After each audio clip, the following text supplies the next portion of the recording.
Avatar. Avatar is one of the biggest movie franchises of all time. And I say one of the biggest because Star Wars has been going on since the 70s, and the MCU at this point has like 30 entries that are a part of it. So I feel like that shouldn't really count, or at the very least there should be like a little asterisk next to it. And that's kind of stacking the deck a little bit. So you may be surprised to learn that until very recently, I kind of completely ignored it. I mean, I think I saw the first one back in 2009. When it first came out. Thought it was good. That's kind of it. I was only like 10 at the time, and I don't think I really appreciated the gravity of what James Cameron had accomplished, not just in the technological aspect or what he was able to contribute to movies, but also the more impact that the story being told could have. The strength of the Na'vi people in their fight to not only defend their home, but their unique connection to it. When Way of Water came out, I didn't really have a whole lot of interest in it. And I think part of that might be because I think I saw like one review that was saying that the movie was pretty much just a 3-hour Pandora SeaWorld adventure instead of, you know, its own important story. Which, side note, SeaWorld? It's pretty cool. If you ever get the chance to go, you should definitely go. And ticket sales for SeaWorld in part will contribute to helping fund conservation efforts, which is pretty sweet. You should check it out. Around that same time, Avatar Frontiers of Pandora was released. And when that game was first announced, I thought maybe it looked pretty cool, but it was also being made by Ubisoft. So it kind of just seemed like they were taking Far Cry and making the people blue. And when the game came out, that's pretty much all I heard about it before it just kind of started to fade into the background, which I feel like happens more and more recently as gaming culture kind of becomes more and more this collective wave of hyperfixation as one game comes out and then the next and the next, and it just goes on and on and on. Cut to now, or actually, because it takes me so long to make a video, cut to like 2 months ago. Avatar Fire and Ash is coming out. There's all this new buzz around the Avatar franchise. But not only the advertisements, with all the hype around the franchise coming back, there's also all of these great fan edits and compilations and scene clips that are going around and around on the social media app. And let me tell you, if you want something to seem emotional or epic, TikTok edits are pretty much the way to do it. And I think it all came to a head when this particular clip popped up on my For You page. I owe you a death. You're not leaving, are you, Jake? Knowing I'm out there, knowing that I'll never stop, I'm coming for you. When I do, I'll kill your whole family. Then let's get it done. TikTok kind of lumped those clips together with clips and promotions for the game, which at the same time had an expansion coming out. So it was even more relevant, and more people were talking about it. And when all that started floating around, I started seeing clips from the game that I had never seen before.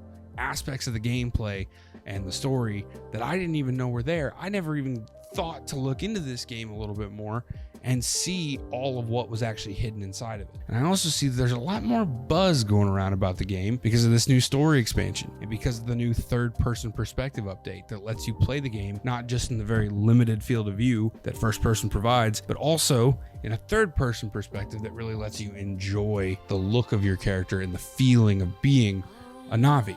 So I start seeing gameplay of people exploring the third-person gameplay and basking in the look of the game. And I gotta admit, looks pretty good. So now I'm excited. These movies actually look awesome, and the game looks like a great fulfillment of that fantasy and of that world. After spending a not small amount of time inside of James Cameron's world of Pandora, I'm not sure I ever want to leave.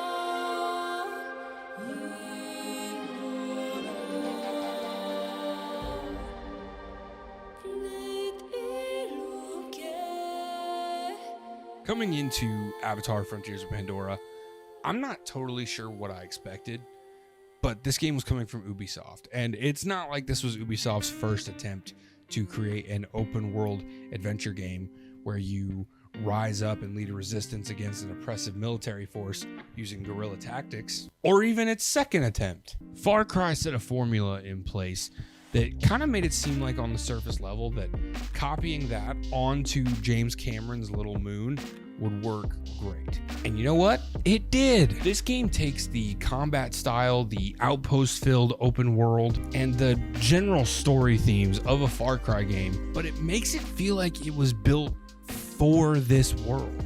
There are no radio towers, which at this point I feel like is not been a steady thing for so long that now it just kind of feels arbitrary to even point it out. People still like to throw that around. The Na'vi use bows and arrows, so it makes sense that you'd be attacking these mechs and soldiers with archery weapons instead of just guns all the time, although that's still an option. A little side tangent here. When I first started playing the game, I got into like my first combat encounter, and I'm firing off the bow, and I'm just one-shotting dudes. Doof, doof, and they're just going down in one hit. And I remember thinking, oh man, this is kind of easy. How am I, like, I'm just one-shotting these guys. Like most games, if you don't get a headshot, you need several shots. And then I go up to one of these bodies, and I look at the body, and there's an arrow sticking out of him that is literally, no exaggeration, like 9 feet long. And I'm like, oh, right. I'm huge. I'm shooting fucking javelins at these guys. Of course they're dying instantly. That would kill any human being by sheer force alone. If it's pinning you to the wall and is the length of your body, you're not making it out of that.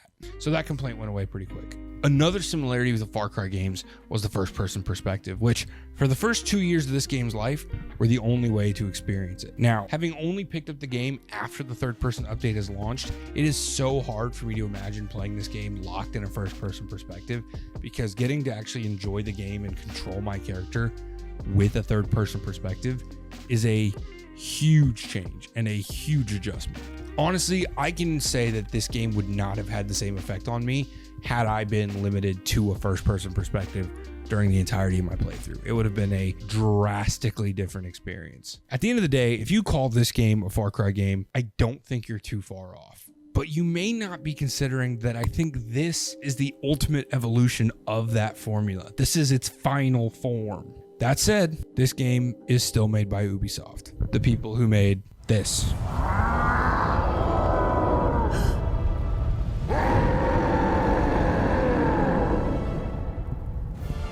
But also this. It is a good life we lead, brother. The best. May it never change. And may it never change us.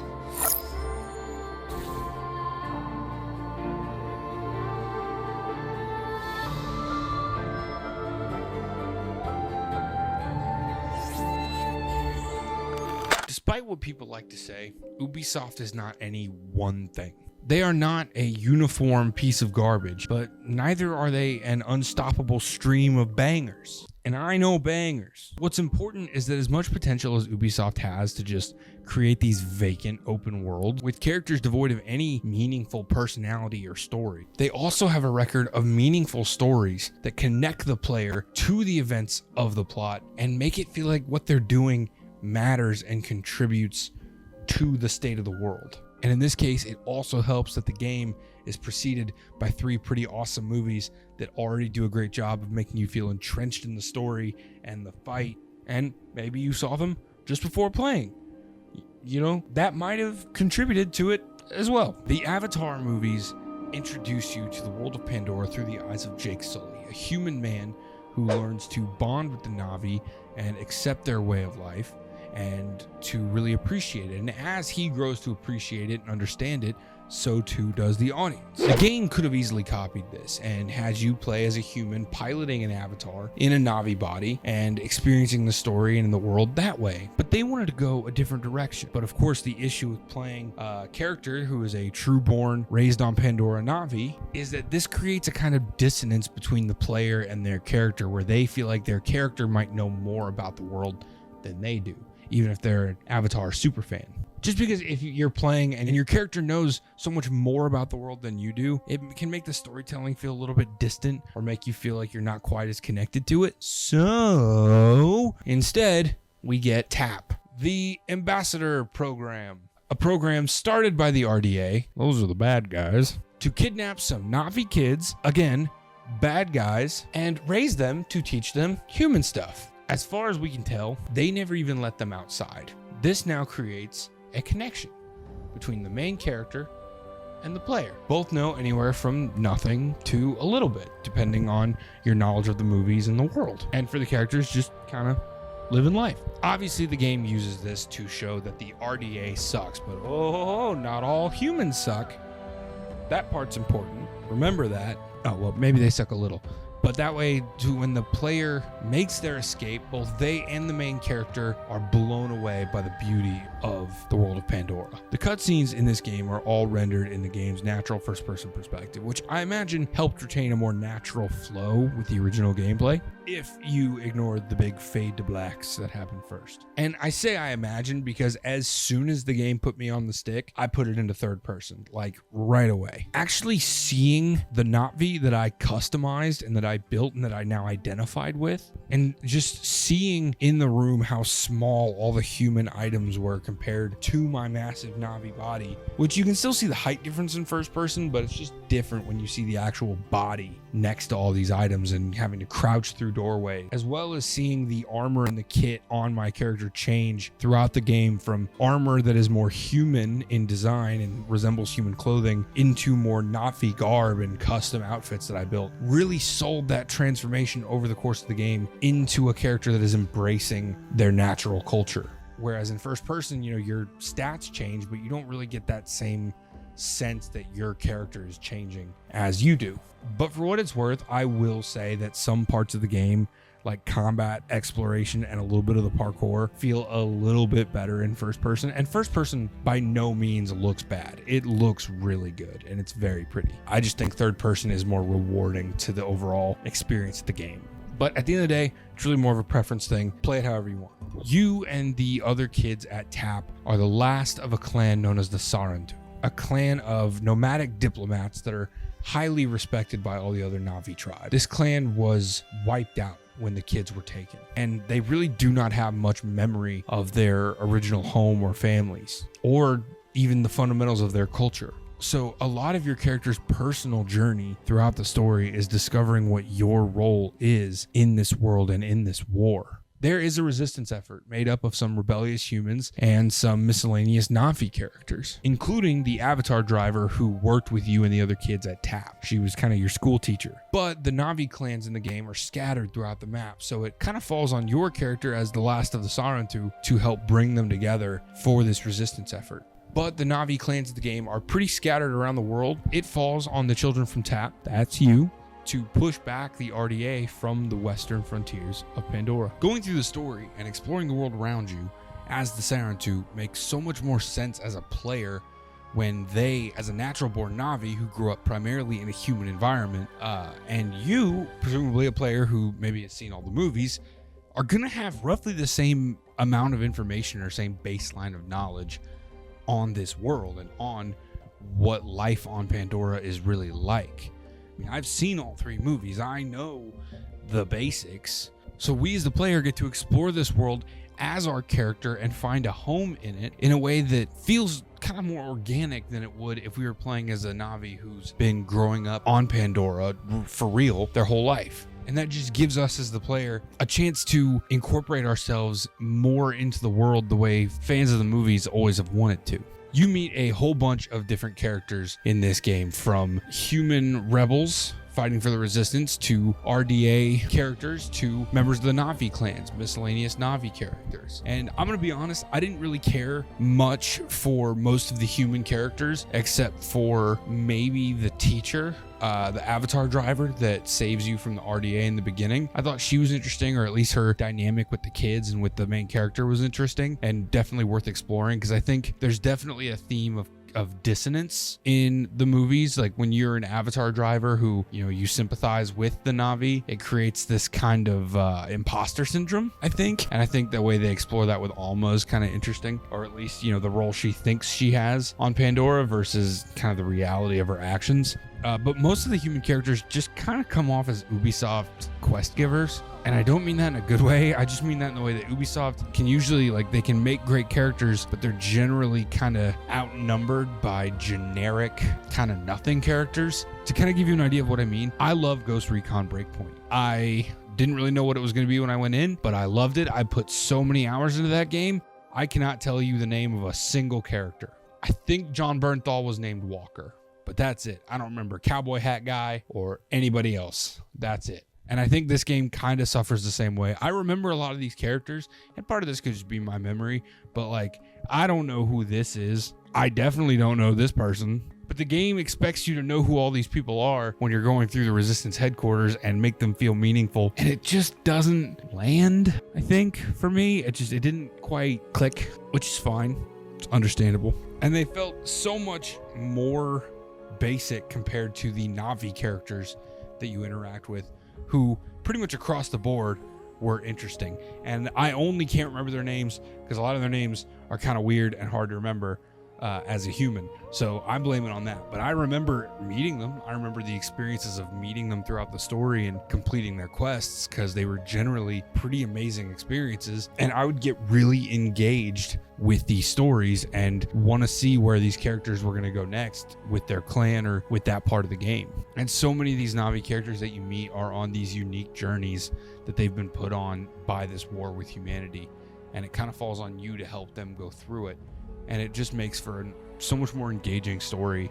And they're just, in my opinion, done in a way better way. I did think it was interesting that there wasn't any kind of romance option with any NPC in the game, because that seems to be a more and more increasing demand in gaming, which I think is interesting. Like, a game isn't really seen as immersive anymore if you don't have the option to romance any of the NPCs, which is odd. It's definitely not a bad thing. It's just, it's interesting. These characters are so intriguing and well written that they feel like they incorporate themselves so naturally into the world of Avatar. Like, you could take most of these characters and put them in the movies, and I don't think that they would feel out of place in that world. I think they fit in really well with the other Na'vi characters that we know from the movies. Some of the character arcs just do such an incredible job of investing you into the world and into those stories and connecting you with the impacts that the war has on the actual communities that it's affecting.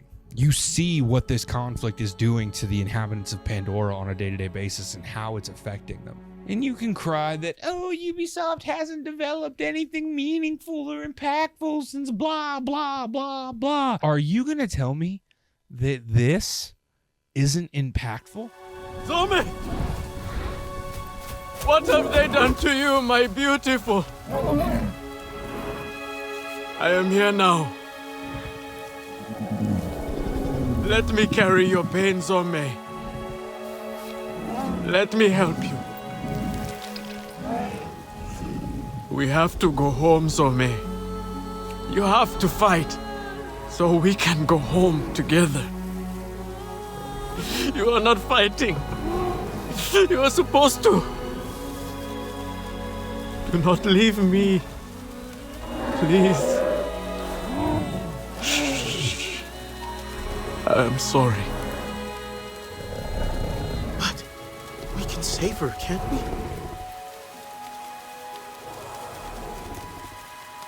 Return to Ewa.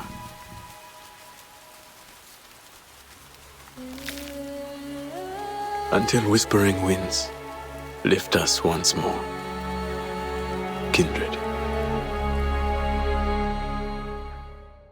Meeting Itu and learning in depth what it means for a Na'vi hunter and an Ikron to work together does not just introduce you to a new traversal or combat mechanic. It pulls you into the world and shows you the investment and the actual connections that you're fighting for. And I feel like the game just tackles it in a really well done way, that it made me feel invested in the story. And lately, I mean, just with a lot of games that come out and just the style of storytelling that they go for, that's really impressive. The fact that you can get me invested in it just really helped me stick with the game and complete everything that I wanted to complete in it. The different Na'vi clans each have their own leader and their own shaman, but they also have their unique vocation that sets them apart from the other Na'vi clans. The weavers, the nomads, the healers, they're all spread out across the map, and it's your job as the Sarnatu to go around and unite them. And you do this through different periods and quest lines in the game. You do one area, you clear it, you unite that clan, you bring them into the resistance, and then you go on to the next two, which isn't a terribly complex system, and it's been done before, but I really don't think it needs to be more complex than that. In a world this size, moving from region to region and clearing it out as you go allows the player to explore kind of at their own pace, or at least at a pace that allows you to focus in more on the moment-to-moment gameplay rather than being overwhelmed by just having all these different things that you need to do or all these different aspects of the world that you have to cover in such a X amount of time. Because it's a big world. It can be overwhelming. So if you can just put some of it in a little box that I tackle a little bit at a time, then I mean, hey, that's great for me. The final batch of characters that you interact with are the other children from TAP, the other Sarantu kids that you grew up with. There are 4 of you when you break out of TAP, and each of you take this mission and this new freedom very differently. One of you tries so hardly to just forsake and condemn humanity entirely, and they essentially want to see all human efforts burn because of what happened to them when they were kids. But then at the same time, you have another one who grew up learning about humans and kind of learning to be a human, and he has this attachment to it that he really kind of leans on. Side note, I did learn while writing this that the actor who plays Talon, the baseball cap wearing one, is the Skid from Letterkenny. And I just thought that just got kind of crazy. That was not what I expected, but hey, man's got range. These characters allow a pretty good exploration of what it means to find yourself, and if that comes from where you come from, literally, or how you are brought up or how you're raised. And that honestly even kind of reflects into the gear system of the game. The loot you receive is leveled, and it does come with different perks. There is a transmog system, as there always should be. Pretty much the visual identity of any piece of gear you get falls into one of 2 categories: human or Nafi. You as the player get to set your own aesthetic. Are you going to be a player who leans more into the look of being a full-on true-born Nafi warrior, or are you going to retain some of that human style and wear body armor and shorts rather than loincloths? I almost called it like a butt flap. I don't remember where I heard that. I feel like I heard that somewhere when I was a kid. I don't know if it was like Tarzan or Gollum, but I almost called it a butt flap, and I feel like loincloth is just the more eloquent term for that. Or you do what I did and you blend these 2 styles together because it just looks cool and you feel like it kind of creates a nice poetry and a nice balance in your character. But I mean, hey, do what you want. I'm not your dad. Maybe I am your dad. Maybe you're my child watching from the future. Clean your room. Moving on from the story just a little bit to focus on what I think is honestly the real highlight of this game, and that is the visuals. This game may just be one of the most visually stunning games that I've ever played. And that honestly extends beyond just visual fidelity or performance. But everything about this game, down to its most basic levels of design, just blew me away through my entire playthrough. Every floating mountain, every glowing tree, every wind-blown blade of grass worked to create such a stunning world that you can spend hours and hours in. The game definitely has the benefit of being based on the Avatar films, which obviously have spent hours setting up their unique design and world so that when you do jump into it in the game, it feels familiar. So there aren't things that necessarily needed to be created brand new for the game, but to see that world so well realized in a way that you can explore yourself, down to like the little orange bushes that when you walk up, they go thunk, thunk, thunk, thunk, thunk, thunk. And like that's just moments like that from the movies pull you into the world so that it feels familiar, but then you can for the first time really run around it yourself. But I don't think that should take away from the accomplishment of what Massive Entertainment was able to do building that world in a video game, because those kind of visuals being built are hard enough as it is, and then to be able to really realize it in a way that you can explore it and walk around it as a player is just one of those experiences where it's a game that you play just for the feeling of being in that world. Fans of the movies can now come in and actually climb on the floating mountains, ride a dire horse through the plains, run on these massive branches and vines that connect different areas of the world. Honestly, I could talk about the visuals and the set dressing and the ambience of this world all day long. But to kind of pivot, I do think it is obviously important to talk about what is specific about this medium with Frontiers of Pandora. And to do that, we got to talk about gameplay. The Frontiers of Pandora gameplay experience is probably what I have the least to say about. Admittedly, it does play very similarly to a Far Cry game, especially if you play the game in first person, where it feels very, very similar. But I don't think that's a bad thing, because I think the guerrilla tactics and the type of weaponry that we're familiar with in a Far Cry game lend themselves so naturally to this game and this world. As a Na'vi, you would use spears, bows, and traps. But as a subject of the RDA's TAP program, you would also know how to use human weaponry, like guns. And you wouldn't necessarily think of them as sacrilegious the same way other Na'vi do, but not Solek, because that dude is a gangster. When approaching combat scenarios, you really have a decision of if you can take a more stealthy and quiet approach, or if you want to go in for more head-on combat. But you can also mix and match these styles to fit your play style however you want that to be. These more simple but open approaches to outposts and missions is something I think I've always appreciated, and I do think that Ubisoft and some other developers do them really, really well, where it does give you a little bit of freedom while not being overly bogged down by complexity that ultimately would just feel kind of unnecessary. The way the outposts and the arenas are built into the world, or the way they randomly appear as an RDA team just going about their day, really allow the player to tackle the situation in a variety of ways. For example, there was a time I was coming up on an outpost and I was looking for a way to kind of sneak inside, but this outpost had really tall walls going all around. It was a really high fence that I couldn't really get through. So I'm circling the fence, I'm trying to find a way to get past the defenses, and I see that there is a tree with a branch going over the fence that just oh so barely hovers over the fence. So I think, okay, well maybe if I can get on that tree. So I parkour my way up onto that tree and I managed to get onto that branch. And in a lot of games, you know, you'd fall through the branches. It's just textures, it's just set dressing. But no, this is a physical branch that I can now run on, and I use it to jump over the fence. And it's such a simple thing, but it made me feel so cool. It made me feel like a Na'vi warrior, and I was being sneaky and using nature to take them down, and it was so satisfying. And it even made sense in the lore, because according to the lore, vegetation on Pandora grows really fast. So even if the RDA put up this base somewhat recently, relatively speaking, it makes sense that a tree might have grown over the fence in that time.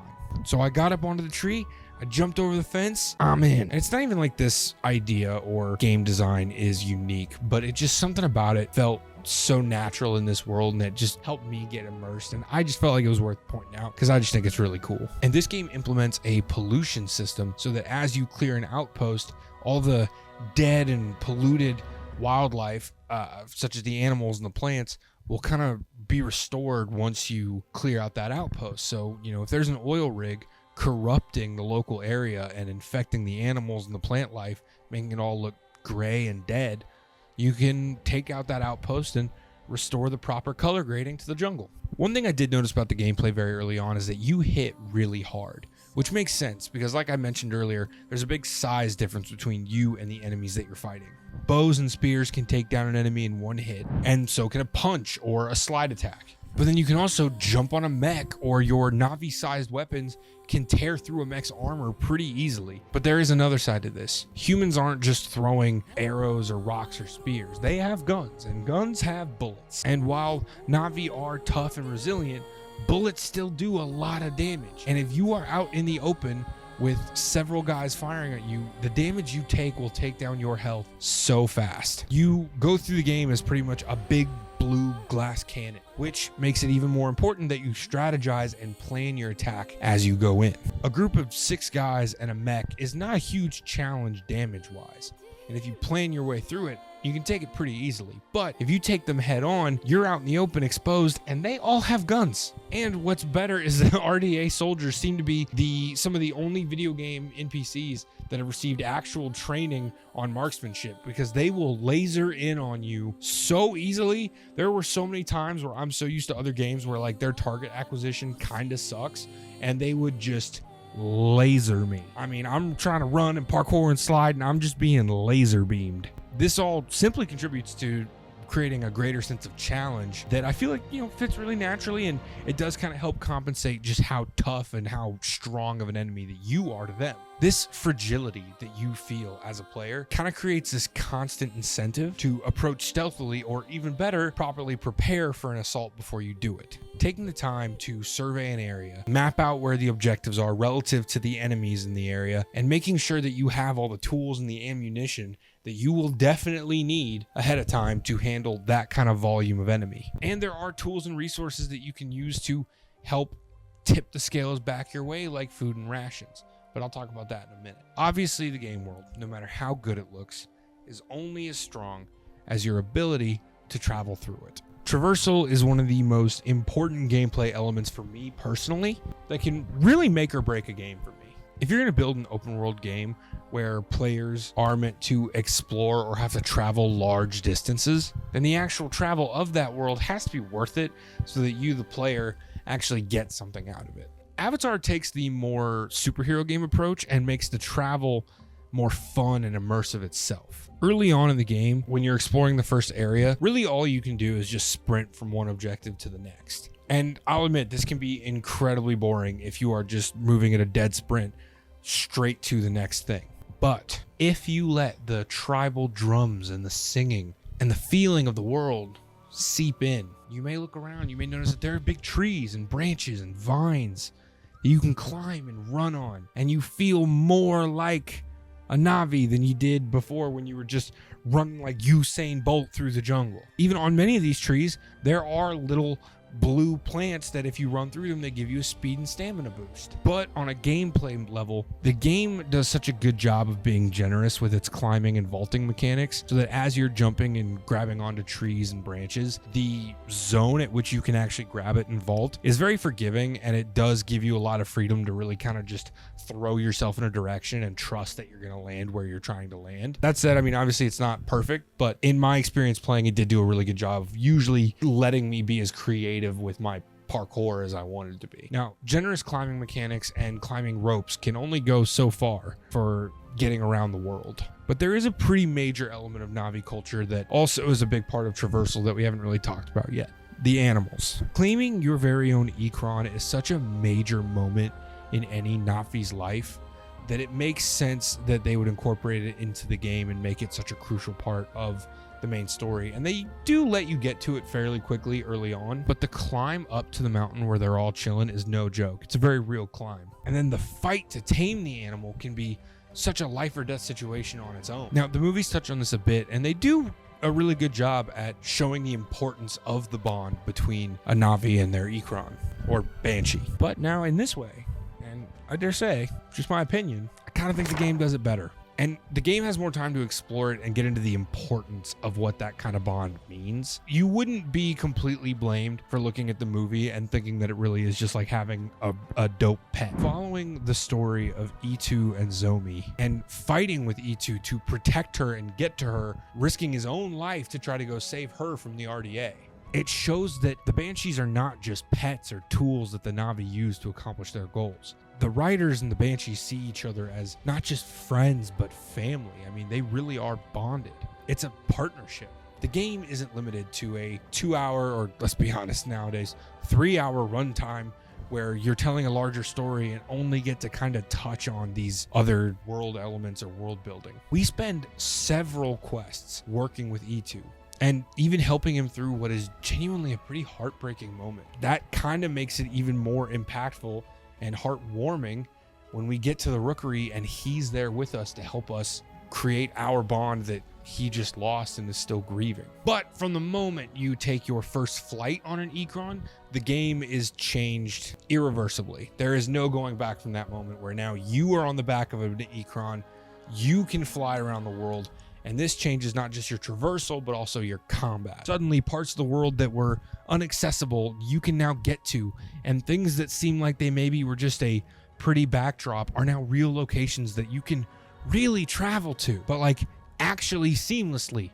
Todd, not like your loading screens of Space Simulator. I actually like Starfield for the most part, but there were some serious issues with that game that were not properly addressed. There was some very real overpromising going on over there. Now, the flight controls do take some getting used to, but once you get the hang of it, it does start to feel a little bit more natural, and you'll be feeling like Toruk Makto in no time. And this whole concept doesn't just have its own skills and perks and combat involved, which is freaking sick, by the way, but it just allows for some of the most beautifully cinematic moments that I've had playing a game recently. And you get so many great opportunities to show this game off visually while you're flying around. I don't know if you were expecting a nuanced discussion of the game and all of its many aspects, but this will now primarily just be a TED Talk on how graphics are indeed the most important thing. They're not. For the record, they're not. But in this game, they're very good. It's all about the graphics, baby. Love the graphics. As a side note, you do get access to riding dire horses a little bit later in the game, but you don't form a bond with them the same way you do with an Ecron, because with an Ecron, it's like you're bonded and it's the same one every time. They come when you call. Dire horses are a little bit more freelance. You kind of just have to, team up with one for a little bit, and then you each go your separate ways. And then mechanically, there's not as much to say, just because it's a horse, and yeah, it's a horse. They trot as you take on the world, being the weak little blue baby that you are. Preparation is going to be huge. Making sure that you have all the equipment and supplies that you need to be one man against an army. Now, I'm going to be honest. In most games, I don't ever really get involved in crafting systems or cooking systems or any advanced kind of in-depth crafting, right? But in this game, I still didn't. I didn't really mess with it. I know there's such a deep hunting and gathering and equipment building system to this, where you have to build all of your armor and then upgrade it, and then you have recipes that you can collect and make that'll optimize your build and your health. And I didn't want to do it. I didn't want to. You can't make me. But I recognized that it was cool. I recognize it.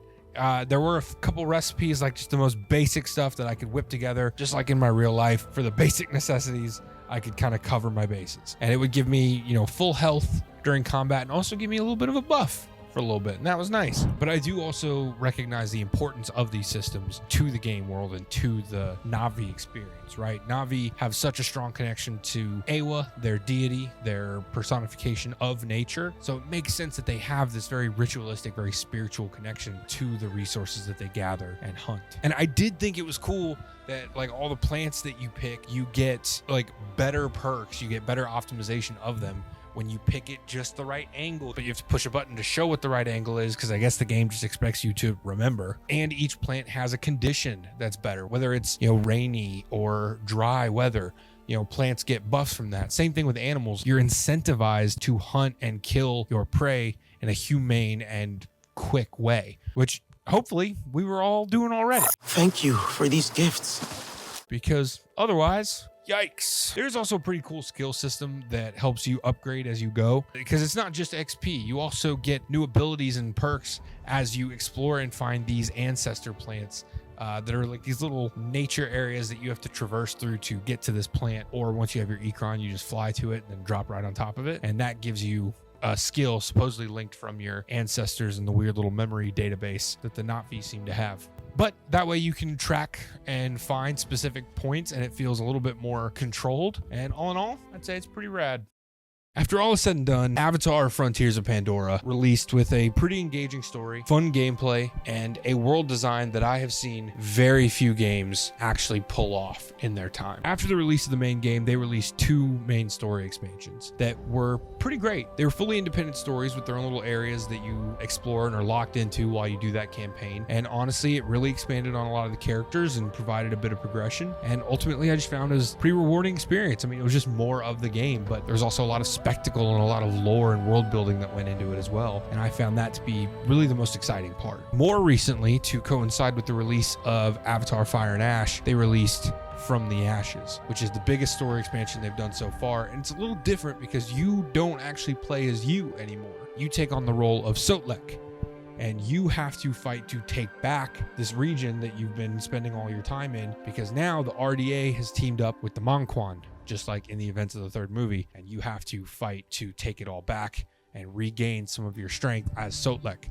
And you get some new abilities and flashy animations, and it's really just a pretty awesome experience. And that's also where the 3rd-person update came in, because it would be so hard to imagine this game before this update came in, because I had the benefit of coming in a little bit late. If you have never played Avatar Frontiers of Pandora, I highly recommend you do. It's a really fun experience, especially if you like the movies. Maybe only if you like the movies, honestly. Hard for me to say. And if you did play it back at launch and you thought it had potential, but you haven't jumped back in for From the Ashes, definitely check it out. Jump back in, see what it's like, see if you like it, see if the game's improved on the ways that you maybe thought it was lacking before. I have such a hard time sticking with games until they're completed. My backlog has like 17 games in it right now, but most of them I have played like 4 hours of. That's something. And this problem is especially bad with open world games where I just get overwhelmed or lost and I kind of just lose any sense of direction, especially when life or videos just pull me away from it. And I don't always get to see the finer details that get built into these games in the long run. And I have